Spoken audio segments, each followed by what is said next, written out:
안녕하세요. 아빠 블로거 동동입니다. 이번 시간에는 네이버 메인 50회 노출 꿀팁, 내가 궁금해하면 다른 사람도 궁금해한다 라는 주제로 같이 그 내용을 공유하는 시간을 가져보도록 하겠습니다. 사실 제가 8년간 블로그를 운영하면서 네이버 메인에 약 한 50번 정도 노출이 됐습니다. 그런데 이 네이버 메인에 노출된다는 거는 그만큼 그 컨텐츠가 좋았다는 장점도 있지만 컨텐츠와 더불어서 그 시기적인, 그러니까 지금 현재 트렌드를 잘 반영해서 노출된 사례들이 아주 많이 있거든요. 간단히 한번 소개를 해 드려 볼까 하는데요.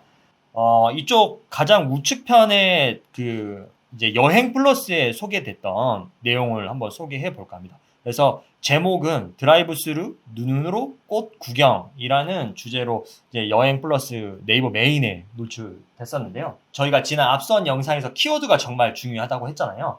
근데 이제 이 키워드가 왜 중요하냐면 이 키워드는 결국은 반복되고 돌고 돕니다. 이게 올해 어린이날이 있었는데 내년에 어린이날이 또 돌아오죠. 어버이날, 내년에도 돌아오고 내후년에도 돌아옵니다.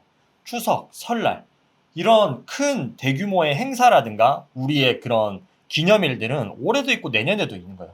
자, 그러면은 이런 것들을 빠르게 캐치하시는 분들은 쭉쭉쭉 성장을 합니다. 그런데 이런 것들에 대해서 그런 보는 눈이나 감각이 떨어지시는 분들은 이것들을 그냥 놓치고 지나가는 경우가 있어요. 저를 예를 들었을 경우에는 저는 이제 8년간 운영하면서 최근 4년간 이제 4월이 되면 그 어떤 키워드들이 검색량이 많은지 수요량이 높은지에 대해서 알고 있었습니다. 왜냐면은 키워드 추출을 통해서 계속해서 그런 데이터를 누적했기 때문이죠. 자, 4월 벚꽃이 되면 어떤 키워드들이 올라올까요?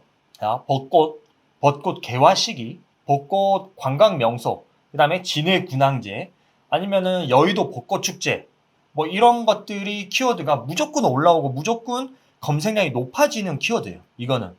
그래서 이 벚꽃이 개화되는 15일에서 거의 한 20일간 꾸준하게 안정적으로 이 키워드들이 효자 노릇을 해주는 그런 아이템들이기 때문에 이거는 절대 놓치지 않죠. 4월이 되면. 자, 그래서 이제 올해도 이제 벚꽃에 대해서 쓰자라고 했는데 앞서 이제 코로나 때문에 1월, 2월, 3월에 축제들이 다 취소가 되는 거예요. 자, 그래서 이제 그때 생각을 했던 게, 이렇게 가다가는 4월에 있는 벚꽃 축제도 당연히 취소가 되겠다. 자, 그러면 생각을 조금 이제 전환을 해야 되겠다는 생각이 들었습니다. 자, 근데 이렇게 예쁜 15일 보름간 피는 벚꽃을 사람들은 보고 싶지 않을까? 그럼 어떻게 볼까라는 고민을 했던 거죠. 자, 그래서 그때 당시 코로나가 드라이브 스루 코로나 검사 이런 것들이 조금 트렌드고 이제 유행이 되고 있었어요. 그래서 그러면은 벚꽃도 우리가 차로 볼 수 있게끔 벚꽃 그런 드라이브 스루로 할 수 있는 관광 명소, 그다음에 관광지나 주차장, 주차 정보에 대해서 한번 전달해 주자라는 그런 생각을 했습니다. 그리고 나서 그런 관련된 컨텐츠를 작성을 했고요. 그리고 나서 4일, 5일 후에 바로 이제 여행 플러스에 드라이브 스루 눈으로 꽃 구경이라는 네이버 메인에 노출될 수 있었습니다. 자, 제가 이렇게 할 수 있었던 이유는 뭐였을까요? 결국은 시즌이 되면 돌아오는 키워드들에 대해서 알고 있었고, 그 다음에 어떤 키워드들이 트래픽이 많은지, 수요량이 많은지에 대해서 알고 있었기 때문이었습니다. 자, 이 수요량이 많은 키워드 공략법은 또 한 가지가 있는데요. 내가 궁금해하면 다른 사람도 궁금해한답니다. 자, 우리가 KTX를 탔을 때 다들 이런 생각, 이런 궁금증을 가져보셨을 거예요. 내가 노트북을 충전해야 되는데, 출장을 갈 때나 외근을 갈 때, 내가 핸드폰을 충전해야 되는데, 콘센트 자리가 어디지? 이런 거를 궁금해 하시는 분들이 있단 말이에요. 물론 이 내용은 제가 궁금했기 때문에 다른 사람도 궁금해 할 거다라는 내용으로 해서 제가 이 관련된 키워드로 이제 글을 썼습니다. 포스팅을. 그래서 누적 조회수가 20만 5천 건.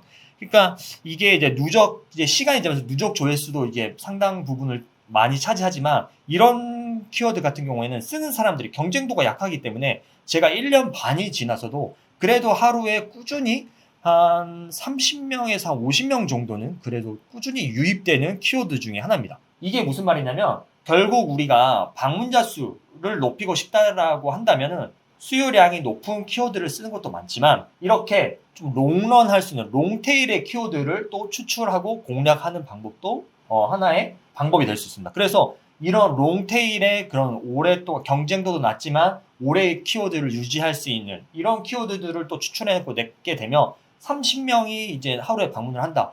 이런 컨텐츠가 내가 뭐 20개가 된다면 600명은 확보가 되는 거예요. 이런 컨텐츠가 30개다 하면 900명, 1000명은 확보가 되는 거예요. 그래서 내가 한 방에 뭐 1000명, 2000명이 들어오는 뭐 메인적인 그런 역할을 하는 키워드도 중요하지만 이런 키워드들 또한 중요하다라는 거를 말씀드리고 싶습니다. 네. 그래서 저는 이제, 제가 많은 강의에서 이제 많은 수강생들을 만나서 제가 항상 하는 말이 있어요. 자, 시즌 키워드가 중요하다. 왜냐면은 1월부터 12월까지의 그런 시즌별 돌아오는 키워드들이 있어요. 그 수요량이 높아지는 그런 키워드들이 있습니다. 이런 키워드들을 내가 1월에 뭐 한 5개, 2월에 5개, 3월에 5개, 12월에 한 1년에 한 60에서 70개 정도의 키워드를 알고 있다면 그 시기에 맞춰서 그 포스팅만 잘 해도 내가 기본적으로 방문자 1000명은 그냥 넘어갈 수가 있다는 말씀을 드리고 싶습니다. 그런데 이런 시즌 키워드가 없다면은 초보 블로거가 하루에 방문자 수를 뭐 500명, 1000명 이상 늘리는 거는 참 조금 어렵죠. 시간이 많이 이제 걸리고 그리고 이제 키워드들이 누적이 돼야 돼. 뭐 내가 발행 글수가 뭐 300개, 500개가 돼서 누적이 됐을 때 그 정도가 노출이 될 수 있지만 안정적으로 1000명, 2000명의 그런 방문자를 유입하기 위해서는 이런 시즌 키워드가 정말 중요합니다. 이전 제가 작년에 강의를 할 때는 자, 그래서 여러분 이렇게 네이버 데이터랩이라는 데를 검색을 하셔서 들어가시면 우리 실검 키워드가 실시간 검색을 하죠. 실검 키워드가 나옵니다. 실검 키워드 나오기 때문에 연령별, 시기별, 시즌별로 어떤 것들이 키워드가 올랐는지 보고 그거를 벤치마킹 하면 됩니다라고 이야기를 했어요. 그런데 아쉽게도 이게 말도 많고 탈도 많던 그 실시간 검색어가 서비스가 종료가 됐습니다. 그래서 지금 네이버 데이터랩에 들어가시면 이런 정보들, 실시간 검색어 정보들이 삭제가 되어 있어요. 더 이상 찾아볼 수가 없다는 뜻이죠. 그렇기 때문에 1월에서부터 12월까지 시즌 키워드를 정리하는 것이 무엇보다 중요해졌고 그것이 바로 나의 황금 키워드, 로얄 키워드를 만들어내는 방법이 될 수가 있습니다. 그래서 이제 이거는 실제 제가 저 같은 경우에는 이제 블로그 강의를 많이 하다 보니까 그때 이제 그 시즌 키워드들에 대한 스크린샷을 많이 해놨어요. 지금은 이제 이런 실시간 검색어나 이런 것들을 보실 수는 없어요. 왜냐면 서비스가 종료됐기 때문에. 그래서 이제 이런 시즌 키워드들에 대해서 내년에 뭐가 이맘때 올라올지에 대해서 알 수는 참 없게 됐습니다. 현실적으로.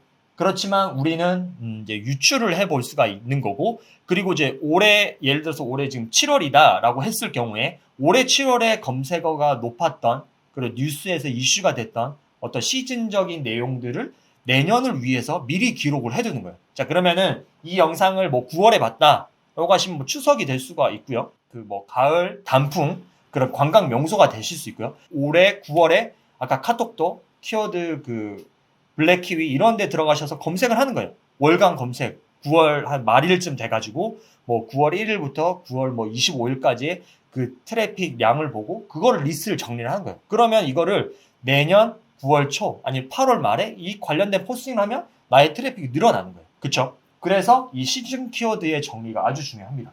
그래서 보시면은 제가 이게 이제 2018년 5월 어린이날 때 스크린샷을 한 거였습니다. 그래서 보면 고속도로 교통 상황, 어린이날 행사, 어린이날 가볼 만한 곳. 이거는 2019년 어린이날에도 똑같이 사람들이 검색을 하는 거고 2020년, 2021년 그 이후에도 어린이날이 되면 사람들은 이 키워드를 궁금해합니다.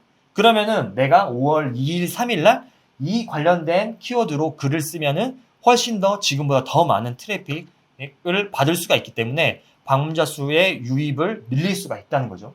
자, 그리고 여기 보시면 추석이죠, 추석. 추석에는 조유리시, 뭐 차례상을 차리는 그런, 그 다음에 추석 특선 영화, 그리고 지방 쓰는 법, 이런 것들을 사람들이 궁금해 합니다. 자, 그러면은 이제 2021년 추석에는 이런 키워드로 글을 쓰시면은 훨씬 더 많은 트래픽을 유도해낼 수 있다는 뜻입니다.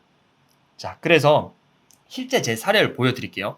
자, 그래서 이제 추석 특선 영화가 이렇게 3위에 이제 실시간 검색어 3위에 올라와 있었는데, 그래서 이제 저는 이제 추석 대기 이틀 전에 글을 썼습니다. 추석 특선 영화. 그래서 보면은 이거 한 일주일 간격, 일주일이었지만 보면 누적 조회수가 33,000건이에요. 일주일 만에 33,000건을 기록했습니다. 자, 그리고 자, 2019년 7월에 보시면은 이제 이게 7월 12일이 초복이었어, 초복. 그래서 보시면은 삼계탕, 그다음에 중복, 초복 음식 이런 것들이 이제 실시간 검색어에 올라와 있었고요. 그만큼 이제 많은 트래픽을 요하는 키워드다라는 거고요. 그래서 제가 이제 7월 7일 날 썼죠. 12일 날 초복 음식이나 이런 것들이 중복 이런 키워드를 떴는데 저는 7월 7일 날 미리 썼어요. 그죠?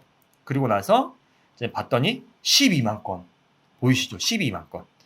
이게 내가 이거 지금 뭐 단적인 예를 하나 보여드렸지만 7월 7일 날 썼던 게 7월 12일 날 노출이 되는 거예요. 그러니까 내가 시즌 키워드에 대해서 1월부터 12월까지 시즌 키워드 내가 뭐 60개든 100개 더 많으면 좋겠죠. 그런 것들이 머릿속에 정립이 돼 있으면 뭐 짧게는 이틀, 길게는 일주일 전에 써놓으면 이거는 검색량이 그 사이에 계속해서 꾸준하게 유지될 수밖에 없는 구조예요. 그래서 실시간 검색어가 네이버에서 없어진 이상 우리가 시즌 키워드를 정리하고 많은 데이터를 누적하고 축적할수록 우리의 경쟁도는 어떻게 된다? 올라간다라는 것을 알 수 있었습니다. 자, 그래서 대공개합니다. 제가 1월부터 12월까지 물론 저는 뭐 여기보다 더 가지고 있겠죠. 뭐 150개, 200개의 시즌 키워드를 가지고 있지만 그래도 정말 누가 생각해도 뭐 이거는 맞아 라고 할 수도 있겠지만 12월까지의 진짜 이거 메인, 그러니까 어떻게 보면 지금 이 영상을 보시고 황금 키워드 이 지금 1월부터 12월까지 이 메인 키워드에서 연관 검색어만 조금씩만 살만 붙여서 전자책으로 만들면 이게 이제 수익화 이제 전자책 크몽이나 타링에 올리면 이게 황금 키워드 로얄 키워드가 되는 거예요. 자, 그래서 1월부터 12월까지 이렇게 제가 공개를 해드렸습니다. 이 관련된 내용은 제 블로그에도 자세히 제가 소개를 해두었으니까 이거를 찾아보시면은 황금 키워드, 로얄 키워드, 시즌 키워드에 대해서 조금 더 자세히 찾아보실 수 있을 겁니다. 그래서 설명에 제 블로그 링크를 같이 첨부해 놓을 테니까 오셔서 이 키워드에 대한 것들을 조금 더 자세하고 좀 시즌 키워드에 대한 찾는 방법 그리고 그거에 대한 고민 이런 것들을 함께 해 주셨으면 합니다. 네, 제가 준비한 영상은 여기까지입니다. 구독, 좋아요, 알림 설정은 저에게 큰 힘이 됩니다. 끝까지 시청해 주셔서 감사합니다.